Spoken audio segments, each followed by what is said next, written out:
इरशाद होता है, वो अपने बेटे से कहते हैं, या बुनैया अक़िमिस सलाह वअमुर बिल मारूफ वन्हा अनिल मुनकर वस्बिर अला मा असाबक। जिन जिन के पास अल्लाह ने बच्चे दिए हैं वो तवज्जो से सुने। या बुनैया, ऐ मेरे प्यारे बेटे, अक़िमिस सलाह, नमाज को कायम रख, वअमुर बिल मारूफ, और भलाई का हुक्म दे, नेकी का हुक्म दे, वन्हा अनिल मुनकर, और बुराइयों से रोक, वस्बिर अला मा असाबक, और जो तुझ पर मुसीबतें आए उस पर सब्र कर। हाज़रीन मोहतरम, कुरान मजीद के इस अंदाज से हमको ये पता चलता है कि कुरान की आयत करीमा हमसे कुछ कहना चाह रही है। जिनको अल्लाह ने बच्चे दिए हैं, जिनको अल्लाह ने बेटे दिए हैं, जिनको अल्लाह ने बेटियां दी हैं, जिनको औलाद का मालिक बनाया है, तो उन पर जरूरी है कि वो अपने बच्चों को अच्छी बातों की नसीहत करें, अपने बच्चों की बेहतरीन तरबियत करें। और कुरान हमको उसलूब और तरीका अता फरमा रहा है कि बच्चों के साथ बेहुदा अंदाज में गुफ्तगू ना करो, बल्कि प्यार भरे लहजे में हजरत लुकमान के तरीके पर गुफ्तगू करो। या बुनैया, ऐ मेरे प्यारे बेटे। इसमें कितनी लज्जत है, इसमें कितनी मिठास है, इसमें कितनी चाशनी है। या बुनैया, ये उलमा से पूछेंगे तो आपको बताएंगे, या बुनैया, इसमें कितनी लज्जत मौजूद है। ऐ मेरे प्यारे बेटे, अक़िमिस सलाह, नमाज कायम कर। फरमाते हैं वअमुर बिल मारूफ, और भलाई का हुक्म दे, वन्हा अनिल मुनकर, और बुराइयों से रोकने वाले बन जा, बुराइयों से मना कर। वस्बिर अला मा असाबक, और जाहिर सी बात है, जब कोई मुबल्लिग, जब कोई दाई किसी चीज की दावत देता है, जब तबलीग का काम करता है, तो उसको मुसीबतों का सामना जरूर करना पड़ता है, उसको किसी की सुनना जरूर पड़ती है। तो आगे अल्लाह फरमाता है, वस्बिर अला मा असाबक, तुझ पर जो मुसीबतें आए उस पर सब्र कर, और जब तू सब्र करेगा तो इन्नल्लाह मअस साबिरीन, सब्र करने वालों के साथ हाज़रीन मोहतरम, अल्लाह ने आपको भी बच्चे दिए, अल्लाह ने हमको भी बच्चे दिए, और अल्लाह मजीद उम्मत मुहम्मदिया सल्लल्लाहु अलैहि वसल्लम में कसरत पैदा फरमाए हमारे और तुम्हारे जरिए। देखें, आपकी तवज्जो है ना, जलसे का मकसद हल हो जाए। रहम, जहां पर 9 महीने बच्चा पलता है, जिसको माँ के पेट में बच्चे की परवरिश 9 महीने तक परवरदिगार करता है। रहमान, जो रहम अता करने वाला है, जिसको परवरदिगार आलम कहते हैं, और वो माँ जो बच्चे की परवरिश का जरिया बनी। मैं चाहता हूँ कि मुआशरे से टच होकर के कुछ गुफ्तगू करूं, और आप कुछ कुरान पाक के इन अच्छे पहलुओं को अपने साथ बांध कर ले जाएं, और 1-2 बातों पर जरूर अमल करने की कोशिश करें। आज सब चीजों पर ध्यान है, लेकिन अगर किसी चीज पर तवज्जो नहीं है तो हमें अपने बच्चों की तरबियत पर तवज्जो नहीं है, अपने बच्चे की तालीम पर तवज्जो नहीं है, अपने बच्चे के एजुकेशन पर तवज्जो नहीं है। अज़ीज़ान मिल्लत इस्लामिया, तो बच्चे को ये तालीम अता फरमाई कि जहां रब्बुल इज्जत का जिक्र करे, फरमाया अल्लाह की इबादत के साथ, फरमाया माँ बाप के साथ हुस्न सुलूक करो, माँ बाप के साथ अच्छा बर्ताव करो, माँ बाप के साथ सही तौर पर पेश आओ। अज़ीज़ान मिल्लत इस्लामिया, फरमाया गया कि जब वो बूढ़े हो जाएं तो उनके सामने अपने बाजुओं को झुका के चलो, खबरदार उनसे उफ न करना, और उनके लिए दुआएं करना। दुआ क्या करना है, ये तालीम भी हमें कुरान ने इरशाद फरमाई, रब्बिरहमहुमा कमा रब्बयानी सगीरा। ऐ अल्लाह, हमारे माँ बाप पर इस तरह रहम फरमा। ये बच्चे को दुआ करना है कि जैसे उन्होंने बचपन में हमारे लिए दुआएं, जैसे हमारे बचपन में उन्होंने हम पर रहम किया, ऐ अल्लाह हमारे माँ बाप पर इस तरह रहम फरमा जैसे बचपने में उन्होंने हमारे ऊपर रहम फरमाया। मैं अहले स्टेज की तवज्जो चाहूंगा, हजरत मौलाना सुलेमान साहिब और जनाब जीशान साहिब, जनाब सलीम साहिब, यहाँ पर रब्बुल इज्जत इस दुआ के अंदर बचपन की तालीम को याद क्यों करा रहा है, यहाँ बचपन क्यों याद करा रहा है, इस दुआ के अंदर वो बातें क्यों पेश की गई कि जिसमें लोगों को बचपना याद आ जाए। जानते हैं इसकी वजह क्या है? इसकी वजह यह है कि बचपना याद इसलिए दिलाया जा रहा है ताकि आप याद कर सकें कि हम जब बच्चे थे तो हमारे माँ बाप ने हमारे लिए जो तकलीफें उठाई हैं, माँ बाप के लिए भी हमें वही तकलीफें उठाना है। अजीजान मिल्लत इस्लामिया, हम जब बच्चा थे तो चल नहीं पाते थे, माँ बाप ने चलना सिखाया। खा नहीं पाते थे, माँ बाप ने खाना सिखाया। बोल नहीं पाते थे, उनके होठों का सहारा लेकर बोलना सीखे। जब हम नजासत कर देते थे तो वो रोया नहीं करते थे, वो गुस्सा नहीं होते थे, बल्कि मोहब्बतों के साथ नजासत को साफ कर दिया करते थे, धो दिया करते थे। अजीजान मिल्लत इस्लामिया, जब हम बेहुदा और बेवकूफी वाली बातें किया करते थे तो हमारे माँ बाप मुस्कुरा दिया करते थे, खुश हो जाया करते थे। जब उन पर ऐसा वक्त आ जाए, सुनो कान खोलकर, जब वो इतने बूढ़े हो जाएं कि जब वो चल न सके तो तुम्हारी जिम्मेदारी है तुम उनको चलना सिखाओ।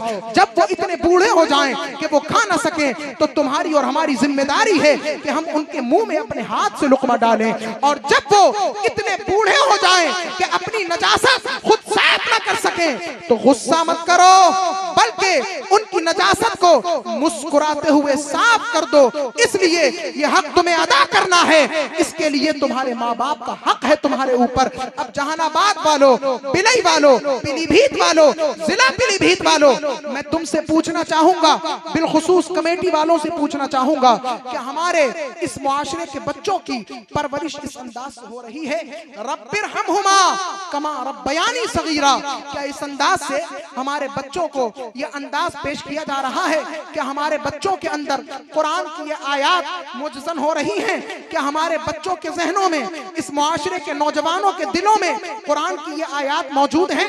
क्या मैं आपसे पूछना चाहता हूँ, जवाब दे मुझको, कितने बच्चे ऐसे हैं और कितने वालिदैन ऐसे हैं जो ये कह सकते हैं कि मेरा बच्चा इतना वफादार होगा कि बड़े होकर मेरी हर बात को बर्दाश्त कर सकेगा? अज़ीज़ान मिल्लत इस्लामिया, मैं कहूँ तो 99% इसका हमें रिजल्ट न मिल सकेगा। क्यों? एक ऐसे मुआशरे में हमने अपनी औलाद को लाकर रख दिया है, एक ऐसी गंदगी के अंदर हमने अपनी औलाद को लाकर रख दिया है कि जहाँ दुनियावी चंद सिक्कों की खातिर हमारा बच्चा, हमने अपनी नस्लों को गुम करने का फैसला कर दिया। याद रखना, ये जो बच्चे हमारे सामने मौजूद हैं, अगर इनकी तालीम, इनकी तरबियत सही अंदाज से कर दी तो सुनो, इनको सच्चा मुसलमान बनाओ ताकि क़यामत तक इस्लाम का सूरज तुम्हारी बस्तियों में चमकता रहे। और अगर ये डूब गए तो क़यामत तक इस्लाम का नाम लेने वाला कोई बाकी ना रहेगा। कितना बड़ा खसारा होगा, कितना अजीम नुकसान होगा, नुकसान अजीम होगा। इसकी भरपाई कौन करेगा? आप चले जाएंगे, अपने बच्चे को मगरबी कल्चर में डुबोकर आप अपनी कब्रों में आराम करेंगे। कौन नाम लेगा तुम्हारा? कौन फातिहा पढ़ेगा तुम्हारी? कौन कब्र पर इसाले सवाब करने आएगा?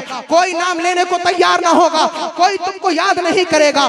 लेकिन सुनो, अगर तुमने अपने बच्चे को उस सेंटर में दाखिल कर दिया जिसको कुरान का सेंटर कहा जाता है, जिसको हदीस का सेंटर कहा जाता है, जिसको तालीम का सेंटर कहा जाता है, जिसको मुस्तफा जाने रहमत का सेंटर कहा जाता है, अगर तुमने अपने बच्चे को कुरान की तालीम दे दी, अपने बच्चे को मुस्तफा का दीन सिखा दिया, अपने बच्चे को तालीम नबवी से आशना कर दिया, तो याद रखो, क़यामत तक होने वाली जितनी नस्लें पैदा होंगी वो सब तुमको भी दुआ देंगी और हमको भी दुआ।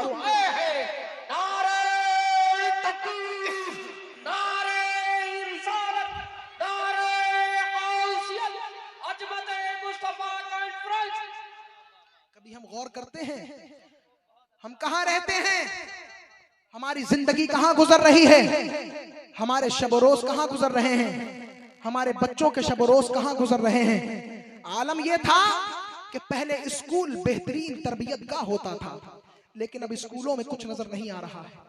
मैं कौम के दानिश्वरों की तवज्जो चाहूंगा, यहाँ स्कूल वाले भी बैठे होंगे और स्कूल चलाने वाले भी बैठे होंगे और स्कूल जाने वाले अफराद भी बैठे होंगे। मुझे बताओ स्कूलों में क्या है सिवाय बदकिरदारियों के, सिवाय बदअखलाकियों के, सिवाय मगरिबी तहजीबों के, सिवाय मगरिबी कल्चरों के? स्कूलों में क्या बचा है सिवाय तरगीब जिना के? स्कूलों में क्या बचा है इस्लाम के खिलाफ साजिशों के? बताओ स्कूलों में क्या बचा है?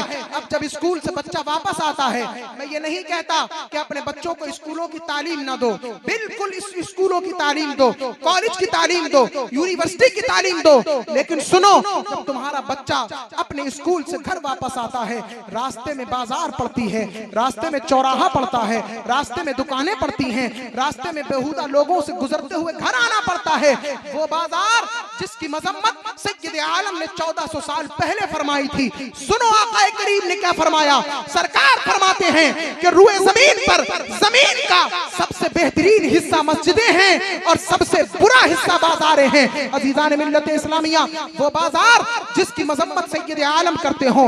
अब स्कूल भी जहरीला है, बाजार भी जहरीला है, दुकानें भी जहरीली हैं। घर बचा था एक कि जहां पर अपना बच्चा ईमान बचा सकता था, लेकिन घरों का आलम यह है कि घरों में टीवियां मौजूद हैं, घरों में मोबाइल मौजूद हैं, घरों में बूफर मौजूद है, घरों में अजीब और गरीब आइटम मौजूद हैं। बाप को अपनी बच्चे की तरबियत करने की फुर्सत नहीं मिल रही है। बाप अलग मोबाइल में डूबा है, बेटा अलग मोबाइल में डूबा है, माँ अलग मोबाइल में डूबी है। गंदे गंदे और साफ साफ और बुरे बुरे मनाजिर सब मिलजुल कर देख रहे हैं। कौन जिम्मेदार होगा? क्या इसकी जिम्मेदारी भी मस्जिद का खतीब लेगा? क्या इसकी जिम्मेदारी भी दारुल इफ्ता का मुफ्ती लेगा? क्या इसकी जिम्मेदारी भी स्टेज का खतीब लेगा? क्या इसका जिम्मेदार भी हमारे उलमा होंगे?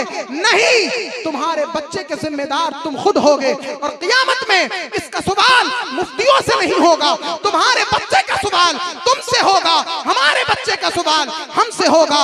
अब बताओ, घर में भी बाप को फुर्सत नहीं कि अपने बच्चे की तरबियत कर सके। अजीजान मिल्लत इस्लामिया, बाप काम पर जा रहा है, बच्चा स्कूल जा रहा है, बाप वापस आया, बच्चा भी वापस आया।